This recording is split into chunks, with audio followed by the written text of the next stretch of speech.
through the Greats essay assignment. If you can hear the air conditioner going in the background, I apologize. I am hunkered down trying not to melt in the current weather. So, there are going to be two videos that are going to be uploaded under the short video lecture tab in Blackboard. This is installment number 1, talking you through the Greats assignment requirements, because it appears that there's been a little bit of confusion. So you are to use the readings from this module, from the Greats module, along with 5 sources that you find on your own, to venture an argument about a particular cultural object and what it represents. I know that the video for Claudia Wabovnik's piece is not available, but the short article should be immensely helpful in providing an example of how to approach this assignment. So specifically, Wabovnik analyzes a high-heeled shoe as a cultural artifact, and basically ventures the argument that the only reason that we have a sense of the high-heeled shoe and what it represents is because it's a part of our culture. It's a part of our society. We are given the language to understand it because we are a part of this particular culture.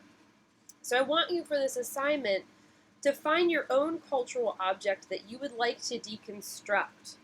Be careful that you make sure that you narrow down what you are going to focus on to something that is manageable and is not unwieldy or far too open-ended.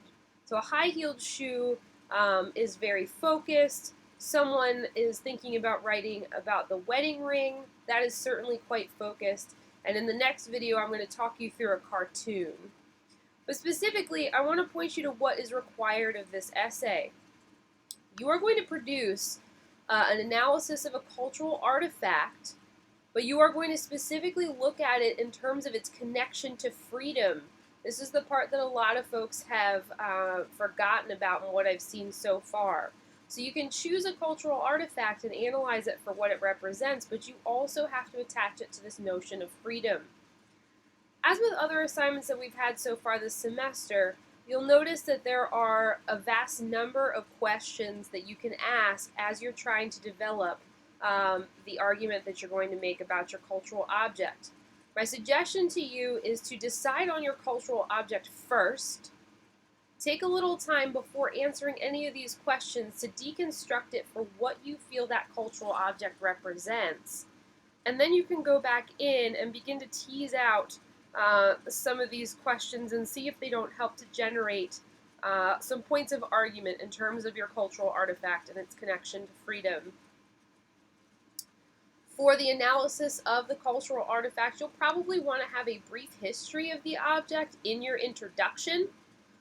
You will also want to point to how it is situated within our society. So for instance, if you're talking about a wedding ring might be viewed differently in, say, the United States than it is in maybe India.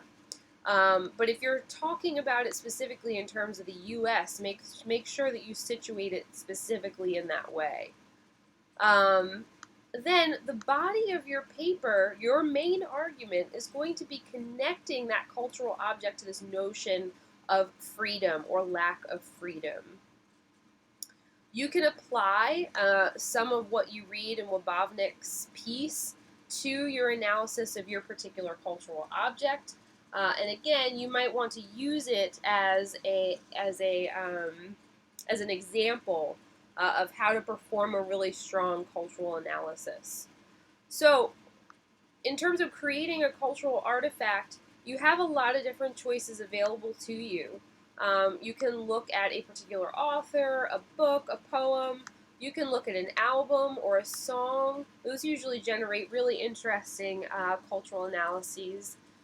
You can look at a movie or a series.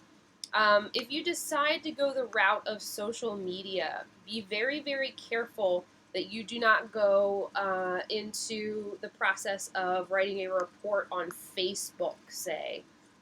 You will more want to focus, again, that attention on creating an argument about how something like Facebook has impacted our sense of freedom.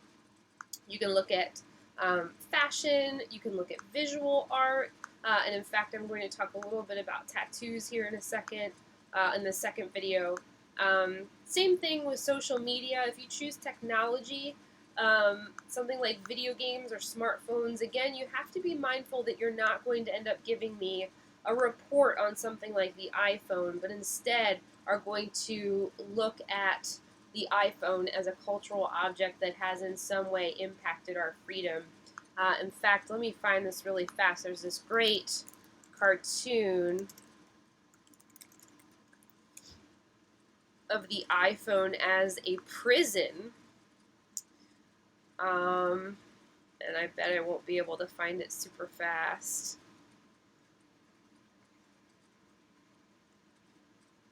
I can't locate it.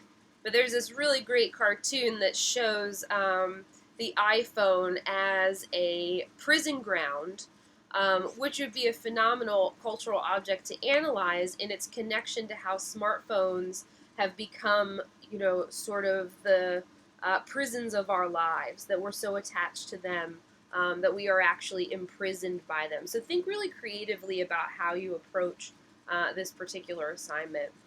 It's 4 to 6 pages in length, not including the works cited page. You must make sure to use MLA formatting and style, including in-text citations, again in a works cited page.